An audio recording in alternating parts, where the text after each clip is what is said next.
Garchomp is a nearly perfect Pokemon. In fact, the only thing that could make it any better is building it out of Lego. I've been really inspired by building my own versions of these Pokemon Select action figures into Lego mechs. It's been such a fun challenge to pack them full of fun play features and dope building techniques that you should totally steal for your next mock. But first, if you're not familiar with Garchomp, he is an insanely fast, insanely strong dragon and ground type Pokemon who evolves from this adorable little demon.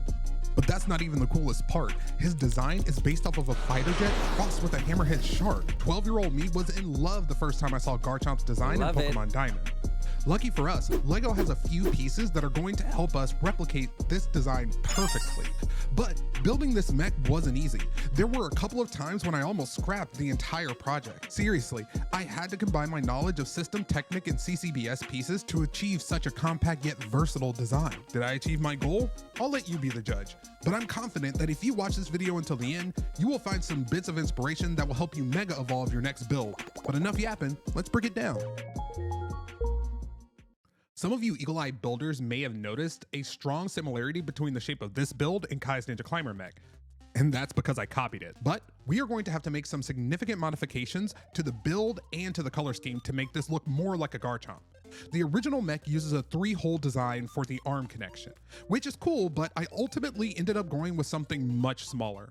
I also needed to redesign this big protruding chest piece. I like how it looks on the Climber mech, but Garchomp has a much slimmer chest, so this won't work. Also, the original mech has these 2 connection points on the back to attach a couple of extra arms for a total of 4. But we're building a Garchomp, not a Machamp, and Garchomp only has 2 arms. But I think they'll serve as the perfect place to connect these Technic panels to replicate his massive dorsal fin. Let's get building.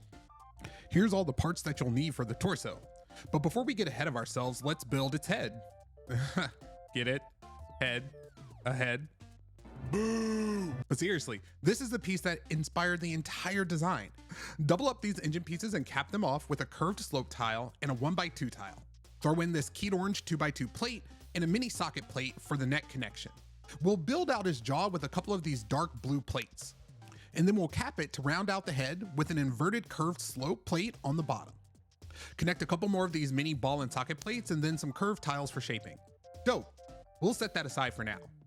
We'll start off with the small assembly nested inside of this 4x6 inverted slope piece.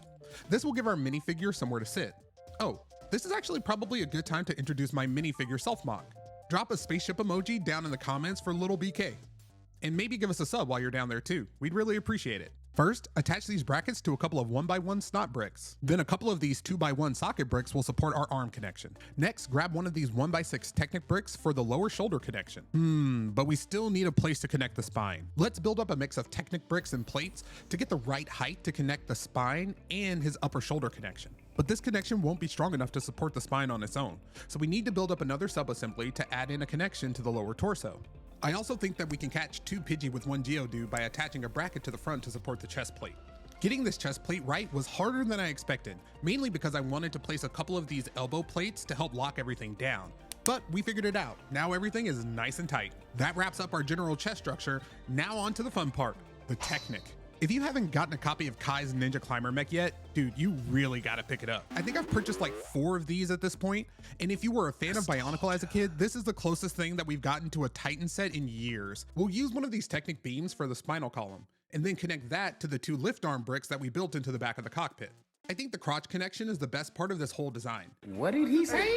It uses this Technic hub panel to seamlessly attach these 2 flex joint connections. I love these joints so much that I made a whole video about them. Check that out after you finish watching this one. As you can see, this part of the build can be a little tricky, but once you've got it together, I promise it's worth the struggle. I built this sick tail design that we'll get to in a second, but first we need to find a way to connect it. Here's what I came up with. It's not the prettiest solution, but it will definitely get the job done. Listen, I normally hate building tails because the normal ball joints are too big and look terrible, and the smaller ball joints are too weak, and so the tails don't hold any good poses. But then it dawned on me, just double up the ball joints. This has turned out to be an almost perfect solution. By using 2 ball joints, what I gained in friction, I lost in posability. So I did what I always do when I need a little bit of inspiration for a build. I turned to Instagram, which is where I stumbled across this S-tier builder named Build Ninja, who also specializes in Lego mechs and humanoid characters. He had recently posted this design of a double ball jointed weights connection that is also able to move side to side because the axles can move freely on either side like a piston in a shaft. Now this technique was dope, but I couldn't do it with regular sized ball joints because it would have just added way too much bulk. But then it clicked. What about using the mini ball bar pieces in a couple of snot brick? This worked perfectly. So much so that I've been using this technique in a ton of mocks ever since I developed it.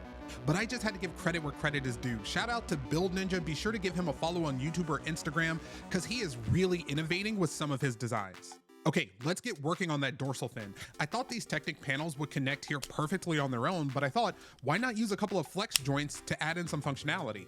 Honestly, I think it looks great, and this is the part of the build that inspired me to add in some additional play features. More on that at the end. And boom, our torso is done.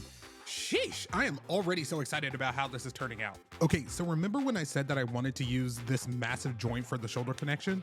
Bro, this thing was just way too big. Here's what the original frame of the arm looked like, and then I added in a little bit of structure, and then finally put on some plating for detail. But it just doesn't fit with the overall aesthetic that I was going for. It kind of looks like Garchomp went just a little too hard on the bicep curls. Let's slim it down a bit. Here's all the parts that you'll need. We'll start with this inverted slope piece to nest these 2 ratchet bricks from the bicep. Then we're gonna spam about 8 of these 45-degree slope tiles. This will give it a nice mechanical look that I think goes a long way for making it a believable mech. Then we'll use this 2-sided brick for the forearm and cover it with some of these long curved slopes and a few more of those slope tiles from earlier. Bet, this is looking good. Last but not least, we'll cap it off with one more of those engine pieces that we used to design the head.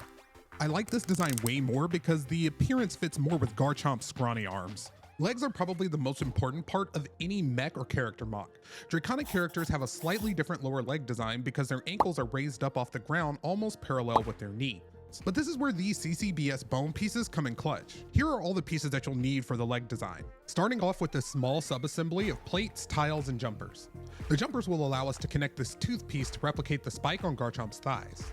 Next, we'll throw in this curved brick in this Technic plate so that we can have a connection point for the hip joint later. We'll use this lift arm brick for the knee, but we still need a way to connect some plating on the sides of the thigh to round out the curves. Adding in a few brackets should do just the trick. It was a little tricky figuring out the exact types of brackets to use and what position they should be in to allow the side plates to connect properly, so drop us a like if you're finding this video helpful. Now that we've got the brackets positioned correctly, we can add in one of these Ninjago armor plates. I ordered a ton extra of these engine pieces, so I might as well find somewhere to use them in this build. I think adding one here at the top of the thigh will give the mech some additional detail while also covering up this joint a bit. We'll go ahead and throw in this CCBS bone piece and then get working on the lower shin. Start off by covering a couple of these socket bricks and brackets. Then we'll plate up all 4 sides with a mix of plates, tiles, and armor pieces. The foot will be a scaled down version of the design that we use for the climber mech as well. Grab a lift arm brick with a ball attached and cover it in brackets similar to the way that we did with the lower shin. Add in a couple more brackets to the front of the foot and then tile off the sides to keep everything locked in place. We'll build up a little assembly for the toes using this nifty little tooth piece and add in an anti-slope brick to the back.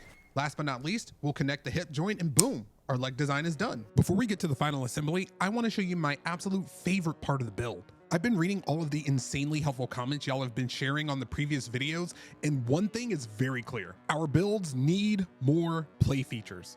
So I was thinking, what if we gave this mech a weapon that replicates one of Garchomp's actual moves? I'm not a huge fan of the Pokemon anime, but one scene has always stuck with me, when Garchomp used the move Draco Meteor. And these Xenospheres happen to look a lot like the glowing balls that Garchomp shoots out of his mouth. So let's build up a couple of Draco Meteor cannons so that we can attach them to our mech to round out this epic design. Now it's time for the final assembly and the money shots.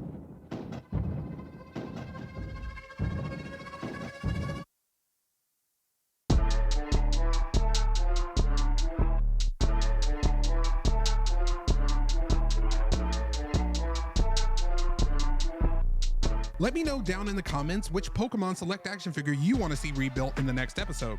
Thanks for watching and happy building.